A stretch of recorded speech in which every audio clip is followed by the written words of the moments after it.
আমাকে শাকিল ভাই ফোন দিয়ে বলল যে তোমাকে ডিরেক্টর রনি ভাই ফোন দিবে দমের জন্য, তুমি কথা বলো। তখন আমি খুব এক্সাইটেড হয়ে গেছি যে ও মাই গড, এত ভালো সিনেমার জন্য আমাকে ফোন দিবে, রনি ভাই ফোন দিবে।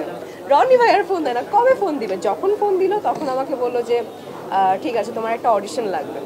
আমি বলছি অডিশন, যে মানে যেই জিনিসই নেন আমি আমি এক পায়ে রাজি আছি, but I want to do দম। সো অডিশন দিলাম। অডিশনের পরেও মানে অনেক বেশি টেনশনে ছিলাম যে কি করবে, আমি কি অডিশনে পাশ করেছি নাকি আমি কি ফেল। বলবে যে না, তোমার অডিশন ভালো হয়নি, তুমি তোমার সাথে অন্য কাজ হবে। প্রপার 3টা অডিশন নেওয়া হয়েছে। তো এই 3টা প্রসেস পার করার পরে আমি এক্সাইটেড ছিলাম এবং টেনশনেও ছিলাম যে কি হবে। যখন বললো যে তুমি পাশ করে গেছো এবং তুমি কাজ করছো দমে, আমি মনে হয় ওই 2-3 দিন মনে হয় একদম কোনো কথা নেই, খাবার দাবার অফ। এবং আমার যে কী পরিমাণে আমি খুশি, তবে আমি খুব বেশি এক্সাইটেড, কারণ এত ভালো একটা সিনেমা যেটা কিনা আসলে আমার জন্য অনেক বড় একটা চ্যালেঞ্জের বিষয়।